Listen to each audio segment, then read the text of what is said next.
பருப்பும் சுரைக்காயும் போட்டு ஒரு அருமையான பருப்பு கறி அவ்வளோத்துக்கும் நல்லா இருக்கும். சுவை அந்த மாதிரி புதுசாக இப்போ அண்ணரோட வீட்டு தோட்டத்தில் கிடைச்ச சுரைக்காய் இதில் பாதியை தான் போட போகிறேன். இப்போ பார்த்திங்கன்னு சொன்னால் ஒரு பருப்பு ஒரு 150 கிராம் பருப்பை கழுவி 3 தரம் கழுவி இப்போ வேக வச்சுருக்கிறேன். வெந்து கொண்டு இருக்குது.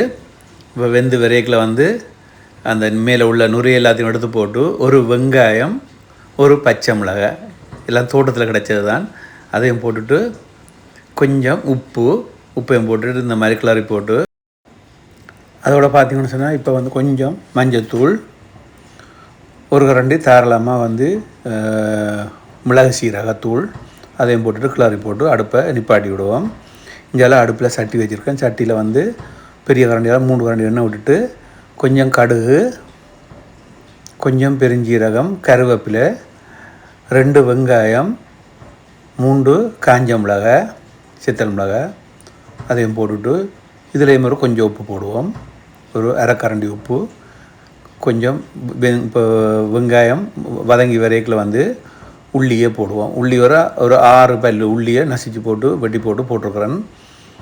இப்போ இந்த மாதிரி நல்லா ஓரளவு வதங்கி இப்போ பார்த்திங்கன்னா இந்த மாதிரி சுரைக்காயை இப்படி இந்த சின்ன சின்ன துண்டாக வெட்டி இருக்கிறேன். இது அந்த வெள்ளை நீத்து பூசணி அது மாதிரி தான் இருக்கும்.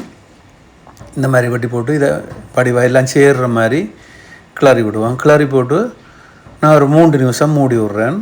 இப்போ 3 நிமிஷம் ஆச்சு. திறந்து போட்டு வடிவாக இந்த மாதிரி மறுபடியும் ஒருக்கா கிளறி விடுங்கோ. இந்த மாதிரி கிளறி போட்டு பார்த்திங்கன்னு சொன்னால் மறுபடியும் ஒரு 3 நிமிஷம் மூடி விடுவோம். இது ஓரளவு வெந்தாலே போதுமானது. இப்போ மறுபடியும் ஒரு 3 நிமிஷம் மூடினது பாருங்க, கிட்டத்தட்ட ஒரு 3/4 பதம் வெந்திருச்சு. இப்போ வடிவாக கிளறி போட்டு இதில் இப்போ பார்த்திங்கன்னு சொன்னால் பருப்பு வேக வச்சு எடுத்து வச்ச பருப்பு இருக்குது தானே, அதை போட்டுருவோம். அதை இதோட சேர்த்து இப்போ ரெண்டையும் சேர்த்து வடிவாக கிளறுவோம். பாருங்கள், பருப்பு கிட்டத்தட்ட வெந்துருச்சு. இப்போ இதோட சேர்த்து இந்த மாதிரி எல்லாத்தையும் சேர்த்து வடிவாக கிளறி விடுவோம். இப்போ பார்த்திங்கன்னு சொன்னால் தேங்காய் பால் சாதாரண பாலும் விடலாம். தேங்காய் பால் ஓரளவு விட்டால் நல்லா அந்த டேஸ்ட்டு நல்லா இருக்கும் தேங்காய் பாலுக்கு. இப்போ இந்த மாதிரி சேர்த்து கிளறி போட்டு அப்படியே கொதிச்சு வரட்டும். மிதமான சூட்டில் விடுங்கோ, கொதிச்சு வரட்டும். இப்போ கொஞ்சம் உப்பு காணாது, அதனால் மறுபடியும் கொஞ்சம் உப்பு போடுறேன். போட்டுட்டு எல்லாத்தையும் சேர்த்து கிளறி விடுவோம். அவ்வளோத்துக்கு அருமையாக இருந்துச்சு. சாப்பிடல கண்டிப்பாக செய்து பாருங்கள். ஏன்னா அந்த சுரைக்காய் அப்படி அந்த வதக்கி தனியாக எடுத்து பருப்போட கலந்து போடல அவ்வளோத்துக்கு நல்லா இருக்கும். உங்களுக்கு பிடிக்கும்னு நினைக்கிறேன். பிடிச்சிருந்தால் சந்தோஷம்.